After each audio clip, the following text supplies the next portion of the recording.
From harmful exposure to radiation to the forceful surgical castration of women, without the use of proper anesthetic, of course. I'd like to say hi. This is America, and this is how America once forcefully sterilized thousands of people. In the early 20th century, a movement aimed at improving the genetic quality of the population in America emerged. This movement was called the eugenics movement. What started off as a scientific theory which believed in the improvement of human hereditary qualities through selective breeding. You know, that thing they do with most animals where the child bull beds the child cow in order to create the super cow. Only this time with humans. Anyways, what started off as a scientific theory quickly turned into a government-sponsored program with devastating consequences.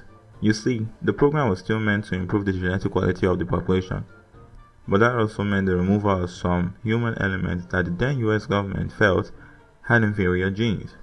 So the program targeted vulnerable groups like people with disabilities, the mentally ill, the poor, and women of color.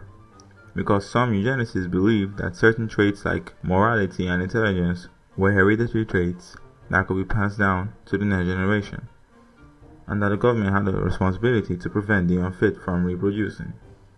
This was the ideology used to justify the sterilization of over 60,000 people without their consent.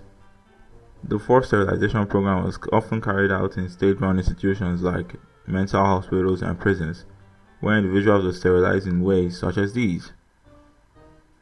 Yeah, I'm not drawing these.